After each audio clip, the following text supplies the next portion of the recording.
I know it's fucked up, but I'll tell you the truth. You know, everything's funny. Everything's funny till it happens to you. 3 months, a mere 3 months after that terrible attack that Chris Rock endured, I was on stage at the Hollywood Bowl, and a lunatic jumped out of the crowd and attacked me. Now, I gotta tell you, if it happens to you, you don't even know what the fuck is happening. It was like slow motion. I just looked over. I don't know this nigga. And I just looked and said, oh my God, I'm being attacked. And this motherfucker was ragged. He jumped at me. He was like, ah! I'm old, but I'm fast. I caught this motherfucker's head with my hand and pulled his hoodie over his eyes. I can still feel his head in my hand. It was spongy. He had been growing dreadlocks. Not the beautiful dreads that breastfarians grow. These were accidental LA homeless dreads. This shit had leaves and sticks and bottle caps and shit in it, some kind of grease. I was like, ugh, like this, and then I fell down. And he knocked me all the way on the ground. And I was like, man, this is a bad situation. I'm like, I don't know if I'm gonna die or what's gonna happen. But in that moment of vulnerability, you know what occurred to me that had never occurred to me before in my life? In that moment, it occurred to me that bodyguards should not wear dress shoes to work. Travis! This nigga Travis came out slipping and sliding on some kind of beautiful loafer and fell flat on his back. Pop. I said, oh my God. Now both of us are down. I gotta handle this shit myself. So I popped right back, boom, and then the kid that knocked me down, he popped out, boom, and we looked at each other and realized, at the same time, I was bigger than him. And that motherfucker took off running. And I started to chase him and I said, fuck him. I picked the microphone up. So I'm gonna finish this show now. That's right.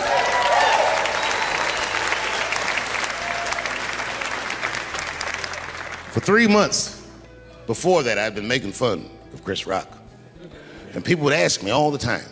They'd say, Dave, what would you do if you were Chris Rock and Will Smith slapped you in the face? And to this day, the answer is the same. Well, I don't know what I would have done. I've never been in a situation that extreme. But I do know now what Will Smith would not have done. And that is enjoy the rest of his evening. Man, listen. We gave that kid a good while. We was whooping his ass. Not we, I mean, I was on stage trying to think of a joke to tell, but they was beating this nigga up right behind me. Everybody could see it. Everybody could see it. And I'm sitting up there trying to think of what to say. And I'm tongue-tied. Me, of all people, can't think of anything to say. Look at my karma. Just that moment. Of all the people in the world, Chris Rock walks from backstage, walks up to me in front of 20,000 people, grabs the mic out of my hands and looks at the crowd and goes, was that Will Smith? Man, motherfuckers fell out of their chairs laughing. I was standing there looking stupid. I was fucking furious, because I'm thinking in my mind, nigga, this is my attack. You got attacked 3 months ago. Now you have jokes? So I snatched the mic back from Chris and tried to get one off, but my shit did not go good at all. I didn't know what to say. I was just like, it was a trans man. And the crowd was like, boo. This LA, we like trans people, boo.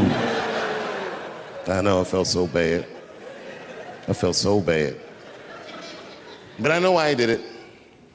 You'd have to be there to understand, but man, when that guy tackled me, it was like it's like a movie or something. You gotta picture this. Picture a famous person you like. Every famous person you could imagine was at that show. It was like the biggest night that Hollywood had ever seen. And when that guy tackled me, he cleared the bleachers. I had to watch the tape afterwards to know this happened, but as soon as he tackled me, Jamie Foxx was the first motherfucker that jumped out of the crowd. He was wearing a white cowboy hat like he knew this shit was gonna happen to him. Never seen this nigga in a cowboy hat before. And Jamie started chasing that motherfucker around like any given Sunday.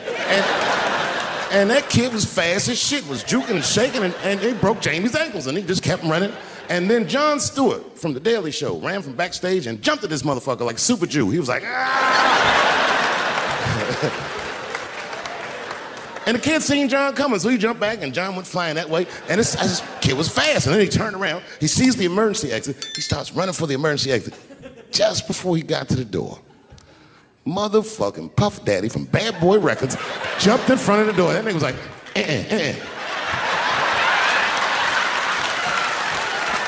Boy,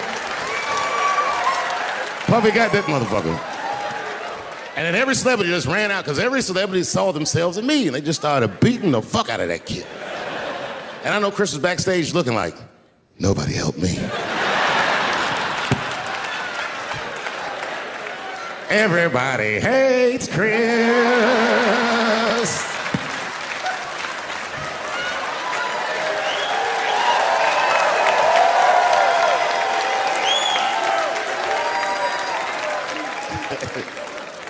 Look, it was way more intense than what you guys might have read. I don't know what you read, but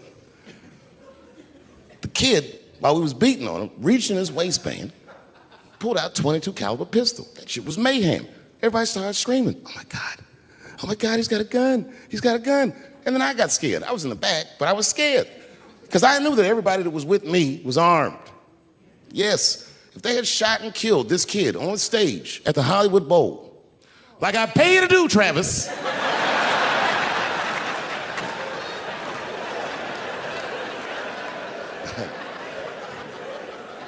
but Travis G'd up. Travis wrestled the gun out of the kid's hand, and then he took it like this and tried to chamber the round, and he couldn't. So he pulled the trigger, and it wasn't a gun. A knife blade popped out of the front. I guess this kid was gonna stab me. Some scary shit. So the next night, even though I didn't have a show, I said, I gotta get right back on stage. And I went and did a show. And someone in the audience screamed out, Dave, what happened with the attack? And I didn't know there was journalists in the room. All I said was that this nigga had a knife that I identified as a gun. I got 6 more weeks of bad press for that joke. I didn't even do nothing to this nigga. That was not right. That was not right. And then the New York Post went to the jail and interviewed my attacker like he was some kind of hero. And I read that interview. Turns out the entire attack was my fault. Yes, I triggered him. I didn't mean to. I had done jokes about the homeless. It turns out this young man was homeless. And I mean, there's no way I could have known this. But I will say, for a homeless guy, this nigga had incredible seats.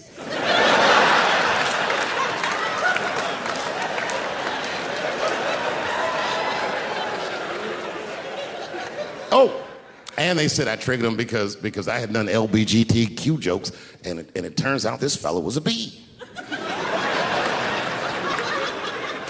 That was the headline in the article. It said, Dave Chappelle's alleged attacker is bisexual. I said, alleged attacker? This motherfucker definitely attacked me. I'll show you the tape. He's allegedly bisexual. I'm gonna need to see him suck somebody's dick before I believe the rest of this article. I read that shit in the paper. I was horrified. I was like, oh, bisexual? I could have been raped.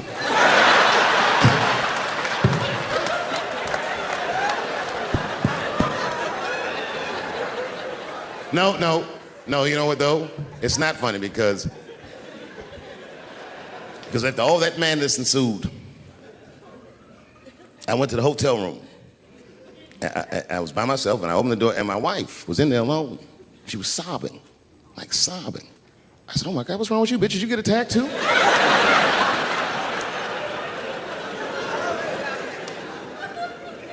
And she's crying. She said, oh my God, David. She said, if you had died tonight,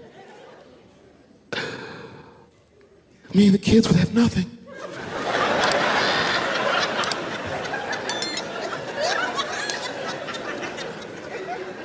Then I knew it was serious. So I sat down on the bed next to her. And I reached in my pocket, I pulled some keys out that she had never seen before. She said, oh, what are those keys? And I gently placed them in her hands. I said, sweetheart, those are the keys to my safe deposit box. God forbid anything ever happen to me. But if it does, don't even worry about it. You and the kids have everything you need in that box. I've already taken care of it. And she was looking at them keys, and I could see her mind realize what we were actually talking about. And then she just started crying harder. And to be honest with you, that made me cry a little bit too. And we hugged each other real tight.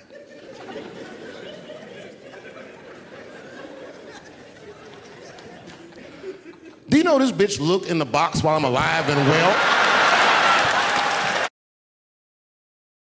Who does that? Oh my God.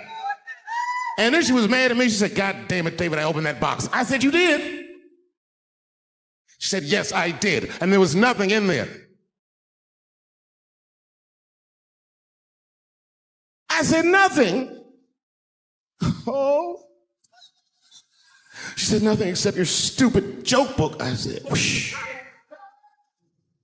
She said, well, sweetie, look. If you tell those jokes exactly how they're written, you and the kids should be fine. They're really good jokes.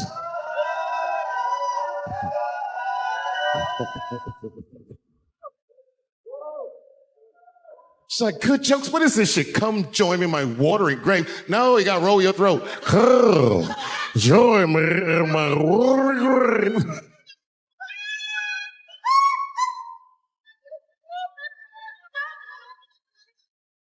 Oh, boy. Oh, boy. I've been married a long time.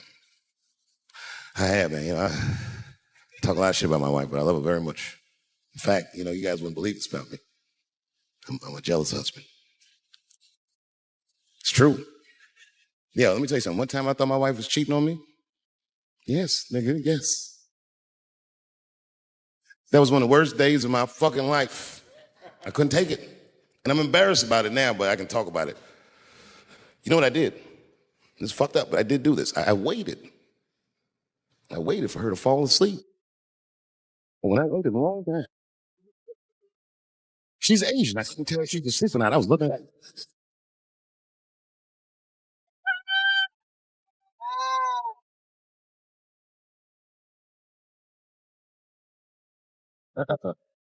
And when I was sure she was asleep, you know what I did?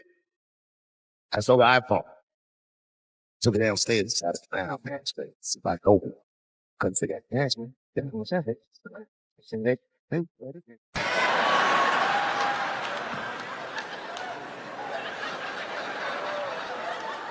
Yeah. I don't really know where I'm going. I don't know if I'm gay or I'm straight or whatever. All I know for sure is that I really want to get in this car.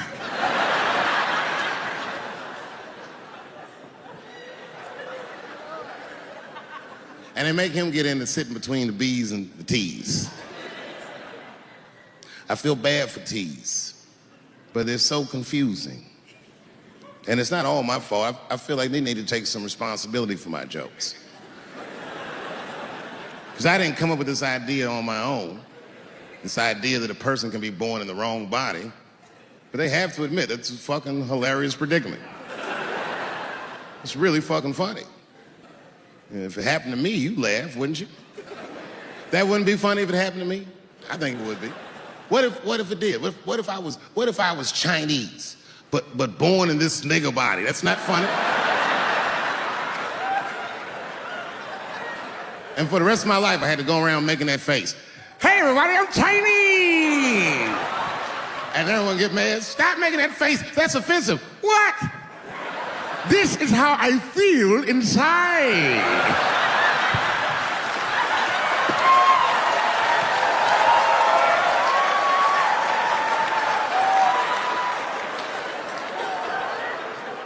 It's hard not to write these jokes. It's hard not to think about. Even when I watch sports, I'll be thinking about, like think about, okay, say LeBron James changed his gender.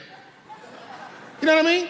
Okay, can he stay in the NBA, or, because he's a woman, does he have to go to the WNBA where he will score 840 points a game? What does it actually mean to be equal? You know what I mean? Like, if women are actually equal to men, then there would be no WNBA, would there? You would just be good enough to play in the NBA with us. Or Here's another idea that's gonna be very controversial. You could shut the fuck up.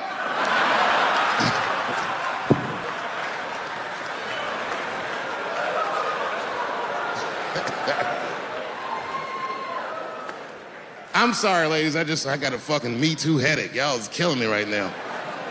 It's really fucking tough to watch what's going on. You know, ladies, I said it in my last special, and I got in a lot of trouble for this. I told you you were right. But the way you're going about it is not going to work. But I'm biased. I said it. Louis C.K. was a very good friend of mine before he died in that terrible masturbation accident. And it was his room. You read the story. He was masturbating in his own room. That's where you're supposed to masturbate. And then he said, hey, everybody, I'm gonna pull my dick out. Nobody ran for the door or nothing like that. They all just kind of hung out like, I wonder if this guy is serious. And he came on his own stomach. There it is. What is the threat? Have any women ever seen a guy that just came on his own stomach? This is the least threatening motherfucker the earth has ever seen. All you see is shame in their face and cum dripping down like pancake butter.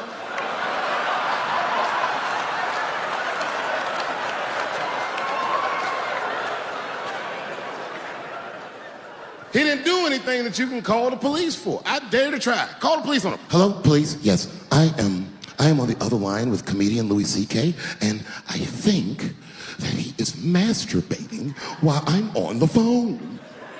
You know what the police are gonna say in Atlanta? Well, what are you guys talking about?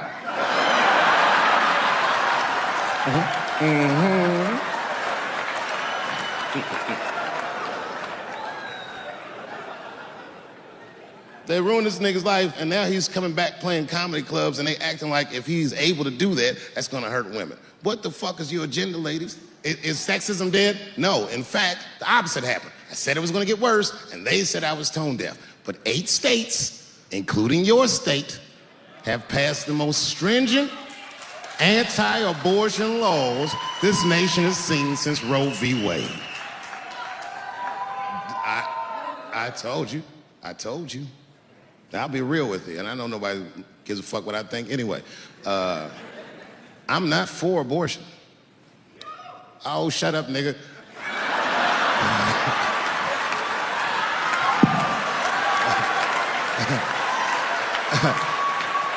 I'm not for it, but I'm not against it either. It all depends on who I get pregnant.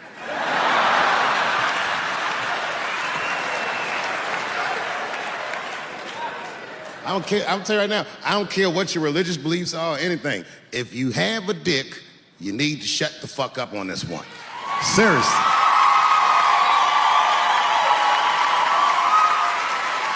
This is theirs.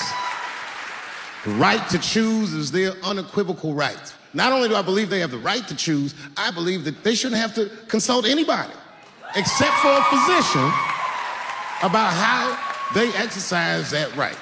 Gentlemen, that is fair. And ladies, to be fair to us, I also believe if you decide to have the baby, a man should not have to pay.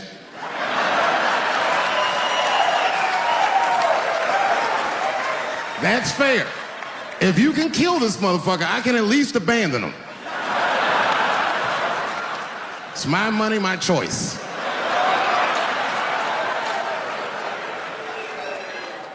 And if I'm wrong, then perhaps we're wrong. Figure that shit out for yourselves.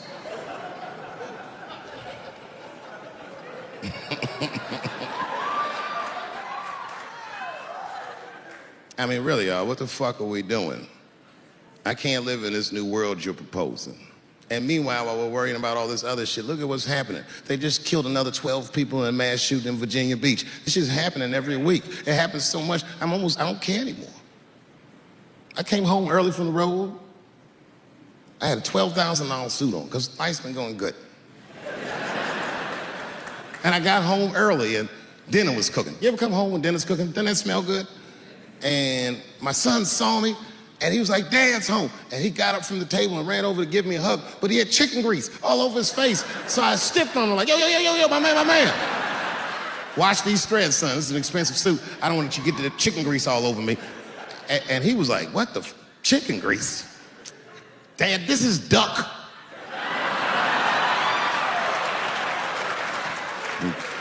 A tear came out of my eyes. I never dreamt I'd do so well in life that I'd raise a nigga with duck grease all over his face.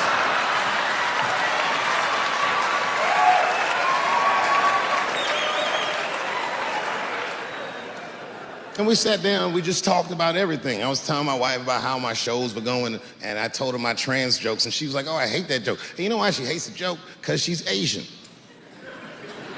But you know what I mean? I don't make that face at the house unless we're really fighting.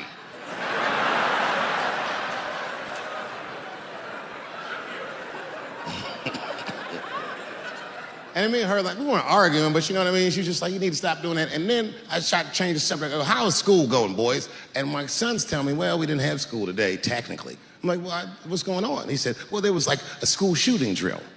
I never heard of this. You know what this is? They have drills that they make kids do where they practice what to do if somebody comes to shoot up their school. I'd never heard that before. I was like, what the fuck? Then I had to tell my sons the truth. I didn't want to tell them this shit. Son, listen to me. Fuck that drill.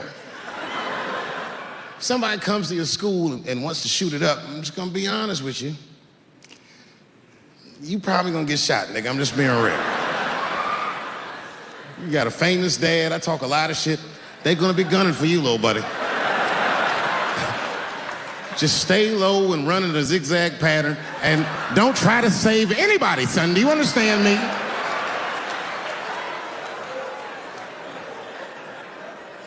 Why would you have kids rehearse for some shit they have no control over? All you're doing is training these kids to worry. It's the stupidest drill I've ever heard of. And while you're in there training them during these drills, well, aren't you training the shooter too? This nigga's in here listening and learning like the other kids. Sitting in the back. Where are we supposed to meet?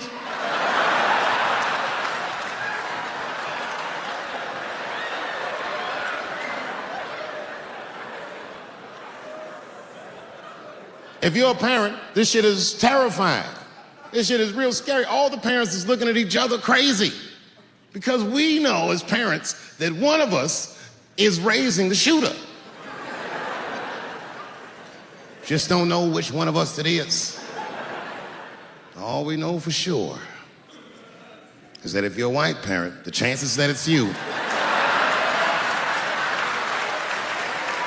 exponentially higher than the rest of us. And shooting up school is a white kid's game. It's fucking crazy. You know, I hated school too. It never occurred to me. Kill everybody in school? It's fucking crazy. Just do what I did, nigga. Try some things. Have you skipped school, nigga? Skip school. Take a walk and meet some other kids. Fuck school, nigga. Try drugs. Have you tried drugs out, nigga? I'm like...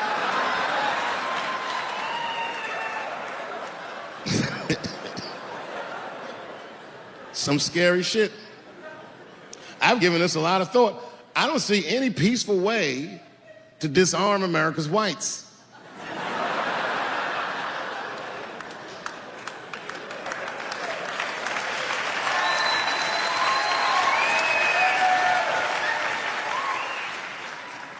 There's only one thing that's going to save this country from itself. Same thing that always saves this country from itself.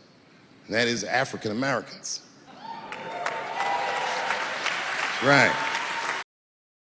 And I know the question that a lot of y'all have in your minds is, should we do it?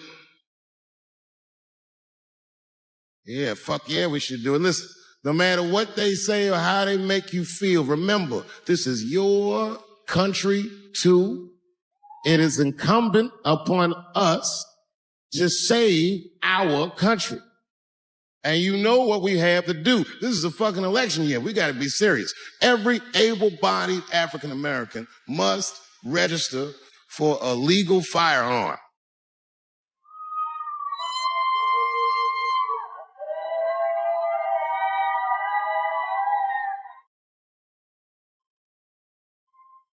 That's the only way they'll change the law.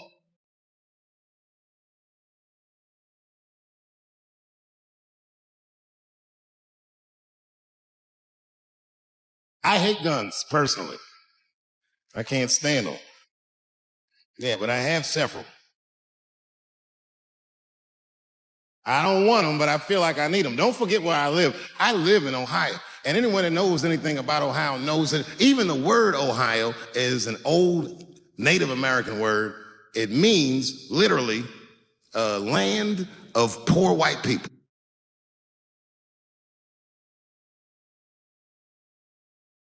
And I don't know what's going on down here, but in my experience, poor whites will love. I mean, they fucking love heroin. They can't seem to get enough. I didn't even know what I was looking at first. I described like, why are all these white people so sleepy out here? You can tell you another story. Now I'm 18 years old. I'm living in New York City, and I just finished my first road tour, which was a very difficult tour. I'll spare you the details. Now I'm back in New York, but my rent is paid, thank God. And I have $60 to my name, and a woman that I had met in Pittsburgh, a bad Dominican bitch, was coming to New York. She was going to spend the weekend with me. I couldn't wait for her to get there. She was coming that evening. But remember, I only had $60 for a whole weekend to entertain a bad bitch. Now I'm walking through Greenwich Village, and I see something I've never seen before. 3-card Monte. You know what that is? Yeah, the guy had the whole thing. The table was set up, and he had the 3 cards, and the crowd was hooting and hollering, and he was like, find the red card, find the red card, and people were playing. Sometimes they win, sometimes they lose, but it was really exciting, and I'm standing there watching it, and I noticed while I'm watching them play this game that the red card, the one you're trying to find, had just a little bend on the corner. And I'm watching it, and I'm like, yo, this guy doesn't seem to know that red card is bent. I'm going to beat this motherfucker. And I walked up to the table, and I said, let me play a hand. And I put my last $60 on that table, and he starts to shuffle and find the red card, find the red card. And I kept watching that bent card go around the table, make sure I kept my eyes on that bent card. And when he stopped shuffling, and he said, find the red card, I pointed to it with confidence. Here it is right here. And he flipped it over, and it was black. And he took my money. I couldn't fucking believe that. How did this nigga do that? Was that magic or sorcery? I was confused. So you know what I did? I sat there, and I watched him for a real long time play the game. And I realized that all those people who was doing all that hooting and hollering and betting, my God, they were his friends. They were in on the whole thing. I felt so wronged. I felt so stupid. And then the next sucker came up to the table and was about to put his money down. And I said, fuck that, man. Don't put your money there. All these niggas is in on it.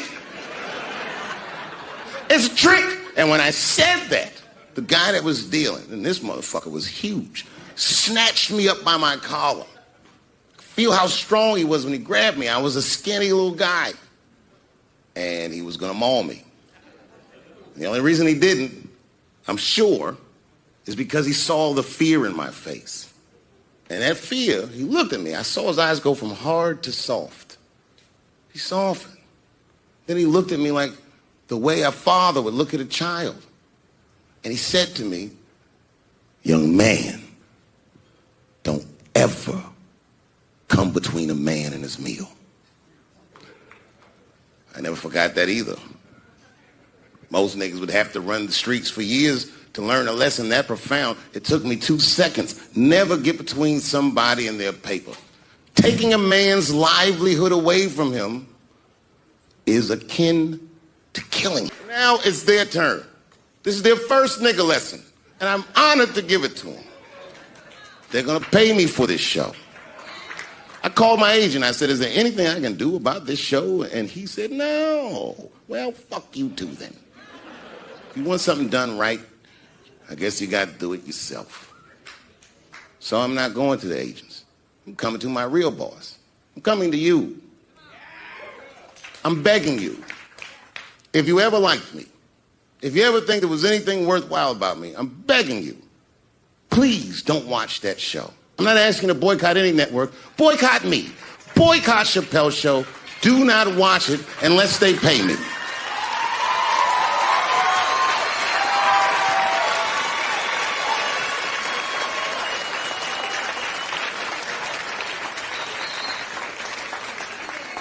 If you're a shareholder at Viacom, then I'm talking to you. Because all that shit that they do to us, well, they do everything for their shareholders. That's what they told me. So if you're a shareholder in that company, tell them it's wrong. And if you don't believe that it's wrong, then fuck you too. You should know what's in the hot dogs you eat. Now, there's probably a bunch of people at Comedy Central and Viacom and all these places that have no idea what I'm talking about. They've all either quit or been fired or got Me Too or something. Them niggas is gone. And there's a whole bunch of new young people there, and they're probably looking like, what is he talking about? They may not actually know what the fuck happened to me. So I'll tell you what I'm talking about. Go downstairs to your accounting department, open the books, see what that show made, and look at what you paid me. That's exactly what I'm talking about. You're going to pay me. I am inviting you to come with me and work with me. And let's fight against that terrible, terrible feeling that you made me feel together. We can fight together and work this thing with Chappelle's show out. Or I can just take it. Thank you.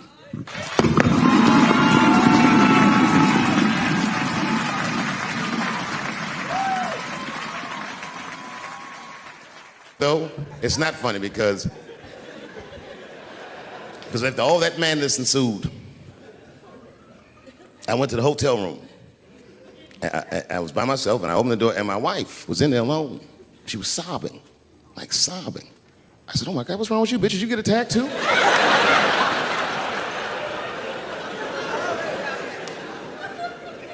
And she's crying. She said, oh my God, David.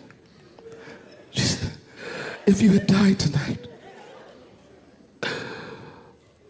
me and the kids would have nothing.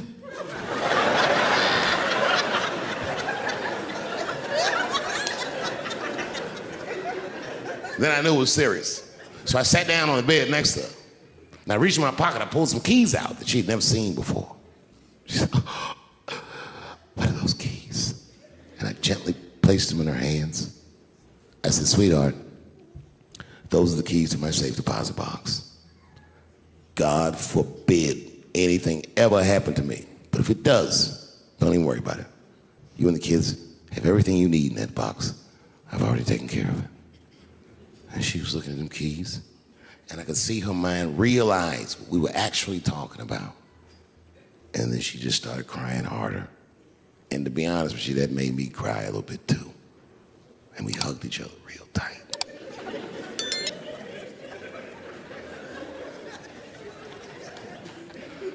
Do you know this bitch looked in the box while I'm alive and well? Who does that?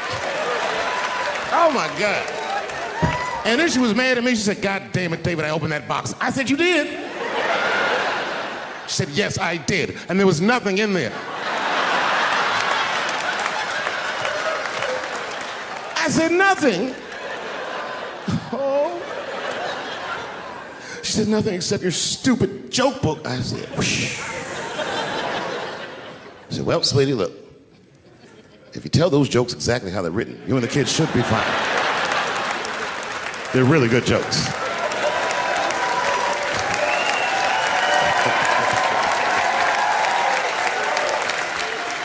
She's like, good jokes? What is this shit? Come join me in my watery grave. No, you gotta roll your throat. Join me in my watery grave.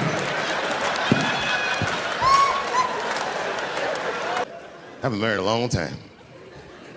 I have, man. You know, I talk a lot of shit about my wife, but I love her very much. In fact, you know, you guys wouldn't believe this about me. I'm a jealous husband. It's true. Yeah, let me tell you something. One time I thought my wife was cheating on me. Yes, nigga, yes. That was one of the worst days of my fucking life. I couldn't take it. And I'm embarrassed about it now, but I can talk about it. You know what I did? It's fucked up, but I did do this. I waited. I waited for her to fall asleep. And when I waited a long time, she's Asian. I couldn't tell if she was asleep or not. I was looking at her.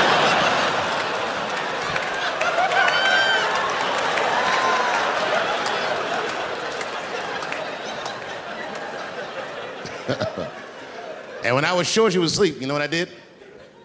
I stole the iPhone, took it downstairs and started trying out passwords to see if I could open it. I couldn't figure out the password. Then I remembered it's an iPhone. This shit has facial recognition. I was just like, oh. And that shit opened right up.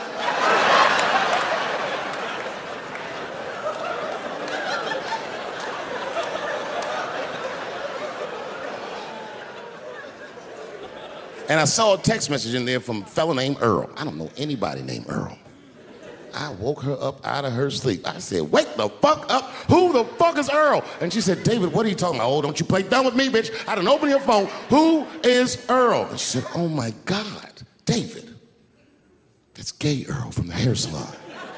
I said, word, what am I, dummy? How am I supposed to know this nigga is gay? And she was calm. She said, read his text and look at his pictures. I started reading the text. This fella sure does spell girl with a U a lot. And I switched over and looked at his pictures, and I couldn't believe it. This fella looked gay and still pictures. His mouth was open in every shot.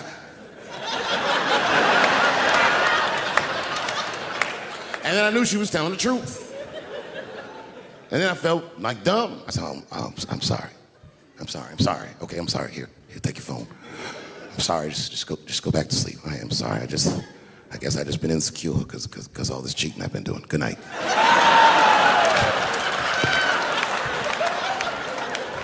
And she didn't let me leave. She said, well, since you want to wake a bitch up, and then she pulled my phone from under her pillow. I said, what the fuck?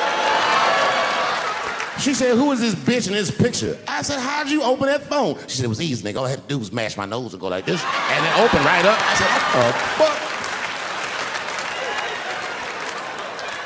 When I see a fellow dreamer, I give them my utmost respect, even if I don't understand what their dream is. I know a dreamer when I see one, and I've met many powerful dreamers in my life. None more powerful than a man who calls himself Little Nas X.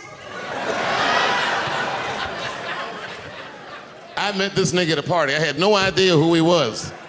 But the minute he walked in that party, I knew I was in his dream. Everybody in the party was another dreamer. Everyone was famous, but when that nigga walked in, he was dressed like C-3PO. He was shining. And everyone was like, oh my God, there he is. That's Lil Nas X. I didn't know who he was. And for some reason, out of all them dreamers, he walked right up to me. And he said, I tried to get you in my video. I didn't know what the fuck he was talking about. I said, what? I said, what? What video? And he just looked at me like, you know what video, and walked away. And I watched him walk away. I said, man, this nigga's having a very powerful dream.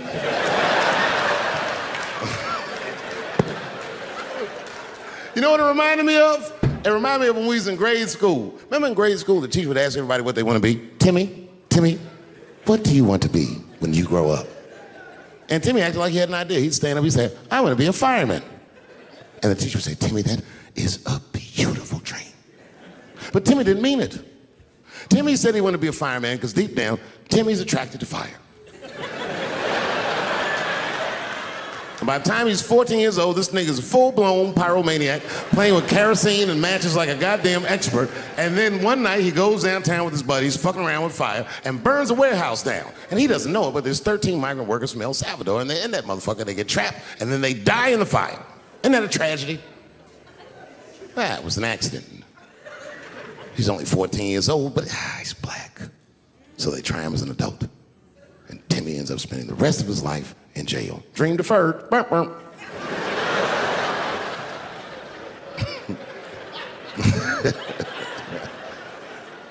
What about you, Billy? Billy, what do you want to be when you grow up? And Billy stands up and he says, I want to be president of the United States. And the teacher says, oh my God, Billy, that is a wonderful dream. And Billy means that shit. Billy does everything right. That motherfucker gets his grades up. He joins student government. He even does extracurricular activities like show choir just to make his resume look good. He's on track to be president, but junior year he wipes. When he's 16, he gets his girlfriend pregnant and has to drop out of high school to make ends meet. But lucky for him, the local Walmart's hiring. By the time he's 20 years old, this motherfucker makes assistant manager at Walmart. He's the youngest one in the district. He says, oh my God, if I can keep this up for 4 more years, I could be a manager. And if I can keep this up for 6 more years after that, I could even be a regional manager and have as many as 3 Walmarts under my control. And he's a big picture guy. He sees where this path is going, so he kills himself.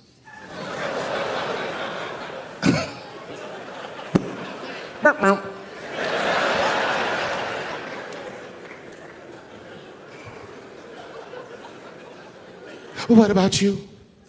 What do you want to be when you grow up? I don't want to say, because I don't want the other kids to laugh at me. Who cares if they laugh? Your dream is yours. Own your dream so they can come true. Say it loud and proud. What do you want to be when you grow up? Little Nas X. That nigga stood up in front of the whole class. I want to be the gayest nigga that ever lived. I want to do a music video and slide down a stripper pole all the way to the depths of hell and suck the devil's dick at 10 o'clock on BET while all the kids are awake and can see me. Shockingly, that was the only dream that worked out.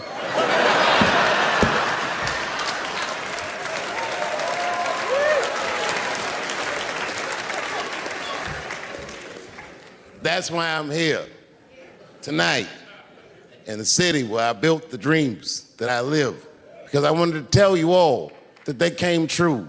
And I wanted to thank you all for making the man that I am today. Yes, I am living a very powerful dream. Every time I come to this city and I stand in front of you, I realize that, my God, man, this is not my dream. I like that guy. He's pretty funny. Time magazine released an article about Bill Cosby. The headline said, 50 funny and filthy rich. And I read that article, and it was when I was looking at his face before all that disgrace that I looked and I said, I could do that. I told my father, and my father said, well, then just do it. That's why I wouldn't even know where to start. And he said, well, look in the phone book. It was before the internet, if you're young. We used to have a book with phone numbers in it.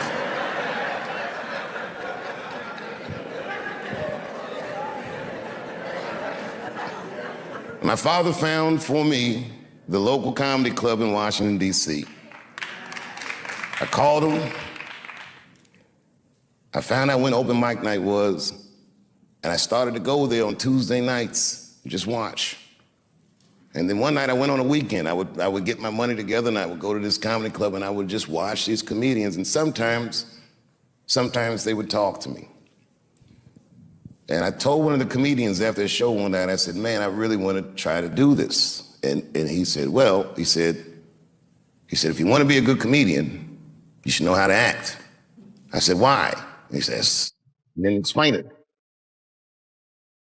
I said, okay, and I told my parents, and this is how I came to find out about Duke Ellington, my mother. She said, there's a place you can go where you can learn to act right here in Washington. It's like high school. I said, you mean I would get out Eastern?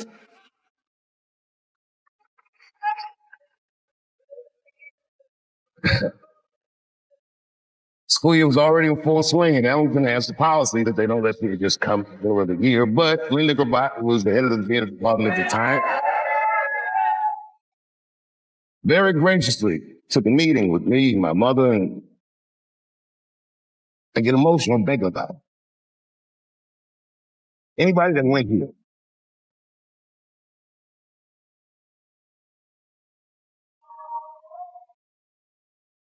remember what it was first like when you first walked in the door.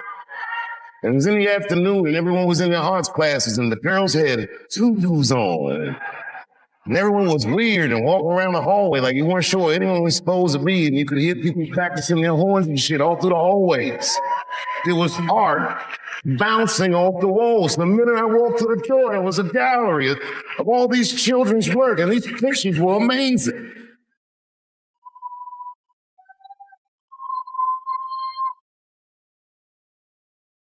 My first thought, when I walked in that door, not good enough to be here, for sure. Miss Cravat sat me down, she told me about the school, and you remember Miss Cravat, she was very businesslike, but also very warm. She was intimidating, palpably kind. She was a paradox of a human being. She gave me a date for an audition. And mother said, okay, Dave, it's on you. Now, those of you who know me know that I didn't prepare for that audition. That audition was like a possession. It was just something that I was proud to have.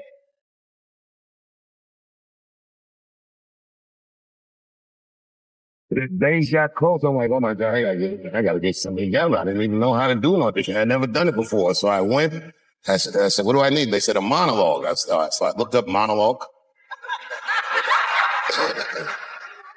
And I went to the library, the MLK library, this huge library, so I got to find something. And I found a piece, one of those yellow script books. It was a monologue by Mark Twain called Judge and Spirited Woman.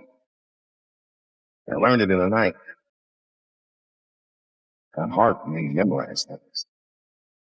The next day, it was Saturday, I think, and I came to the school. They auditioned. What used to be the original theater through down at the School of the Arts. And all the department heads sat in here, your lights in your eyes, and there's a bunch of kids who already go to the school come on Saturday just to see who might be coming. I talked to all these kids before I went in, and these kids were nothing like the kids in these. They were like them, but they were different. They're weird, funny, self-deprecate, things like this. And I remember I came out on stage and I did my audition, and it was like I froze up in it again, started, like, wait, when I'm messing up, start again. It's nervous, scared, and in the middle of the audition, in the middle of the monologue, one of the teachers, Fred Leeds, he said, he goes, okay, that's enough. I said, well, there's still a little more. He goes, no, that is enough.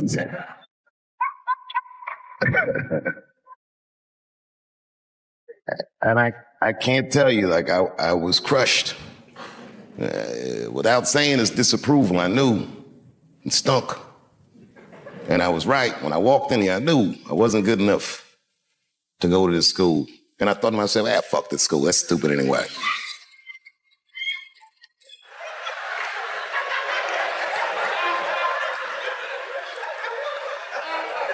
In first year theater, there's a question that they ask students from time to time.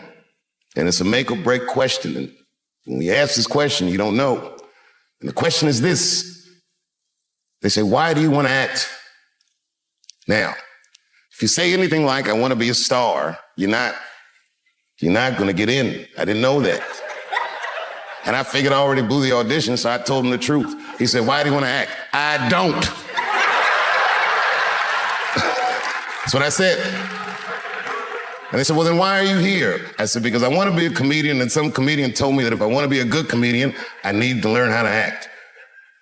And the teachers look at each other and go, thank you very much, and I left. And I was walking down the hallway, kicking rocks.